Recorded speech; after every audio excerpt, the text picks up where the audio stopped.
Hi viewers, போன வீடியோவில் சந்திரன் நந்தினியை பார்த்து அவன் தீண்டிகிட்டு இருக்கிறான், நீயும் அமைதியாக உட்காந்துட்டு இருக்க அப்படின்னு கேட்குறதோடு பார்த்துருந்தோம். இதுக்கப்புறமேட்டு என்ன நடக்குதுன்னு இந்த வீடியோவில் பார்ப்போம். கேட்ட நந்தினியோ சொன்னேன், பெண் போல நடந்துக்காம ஆண் போல இருந்துக்கணும்னு சொன்னேன் இல்லை அப்படிங்கிறாங்க. பெண் மாதிரி நடந்துருந்தேன்னா இந்நேரம் நான் மாட்டியிருப்பேன் இல்லை அப்படின்னு நந்தினி சொல்கிறாங்க. அதுக்கு நீ இப்படியா எல்லாருமே உன்னை தீண்டுற மாதிரி நடந்துக்குவியா அப்படின்னு சந்திரன் கேட்குறாரு. இப்போ நான் ஒரு ஆண் மகன், அதனால ஒருவர் தீண்டலாம், பரவாயில்ல அப்படின்னு நந்தினி சொல்றாங்க. ஆமா, நான் பார்த்தேன், அவன் உனக்கு முதுகு அமுத்திட்டு இருக்கிற போது நீ ஆனந்தமா இருக்குன்னு சொன்னேன். இதை கேட்ட நந்தினியோ, எனக்கு ஒன்றும் ஆனந்தமா இல்லை, ஆனா நான் ஆனந்தமா இருக்கிற மாதிரி நடிச்சுக்கிட்டு இருந்தேன் அவன் முன்னாடி. உனக்கு எதுக்காக இவ்வளவு கோபம் வருது? நான் உன் மனைவி போல இவ்வளவு அதிகாரம் பண்ற அப்படின்னு நந்தினி கேட்கறாங்க. கேட்டுட்டு யோசனை பண்ணிட்டு நான் உன் மனைவி தான் அப்படின்னு நந்தினி சொல்ல வராங்க. அது சொல்ற நேரத்திலேயே சந்திரன், எனக்கு ஒன்றும் பொறாம கிடையாது, உன் கண்ணில் இருக்கிற பயத்தை கட்டேன், அதனாலதான் உனக்கு உதவ வந்தேன் நானு.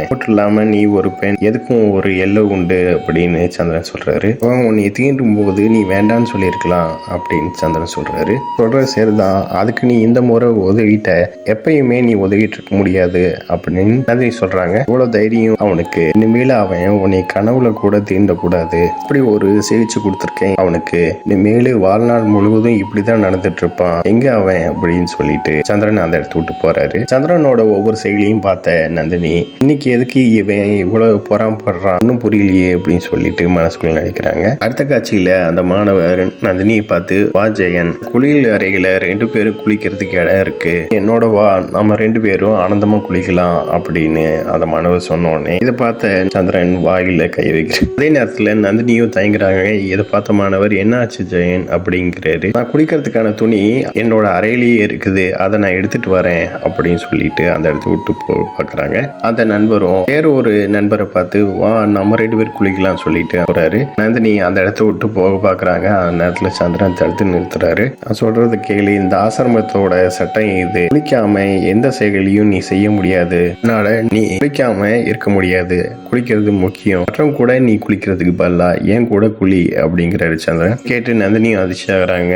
அதே நேரத்துல சந்திரன் நந்தினியை கூப்பிட்டு குளியல் அறைக்கு போறாரு. நந்தினி குளியல் அறைக்குள்ளேயே போக மாட்டேன் அப்படி பிடிவாதமா இருக்காங்க. அதே நேரத்துல சந்திரனும் பிடிவாதமா நந்தினியை கூப்பிட்டு போய் அறைக்குள்ள தள்ளுறாரு. இல்ல நான் குளிக்கவே இல்லை அப்படிங்கிறாங்க நந்தினி. என்னோட நிலைமையை நீ புரிஞ்சுக்க முயற்சி செய்ய, நீ குளிக்கலையேனா அந்த அறைக்குள்ளேயே போக முடியாது நந்தினியும் ஆனா அப்படின்னு சொல்லிட்டு தயக்கப்பட்டு சொல்ல வராங்க. சந்திரனும் வேகமா நந்தினியை கூப்பிட்டு போய் உட்கார வச்சு, நீ நிதானமா குளி, நான் உன் பக்கம் திரும்பவே மாட்டேன்னு சொல்றாரு. நான் அந்த கதவை பக்கம் நிக்கிறேன், யாரும் வராம நான் பாத்துக்கிறேன், நீ குளி அப்படிங்கிறாரு. இதெல்லாம் எப்படி நான் செய்யறது அப்படிங்கிறாங்க.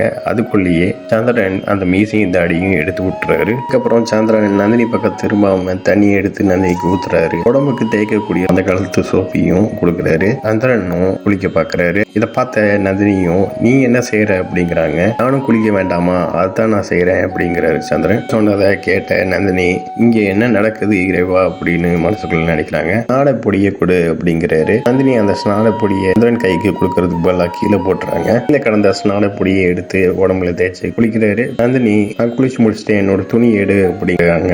நந்தினியோட துணிமணிகளை எடுத்து கொடுக்குறாரு. 2 பேரும் குளிச்சு முடிச்சுட்டு அவங்க துணிமணிகளை எடுத்துக்கிட்டு போகலான்னு பாக்குற நேரத்துல கீழே கடந்த ஸ்நான பொடியில காலை வச்சு கழுவி விழுகிறாங்க.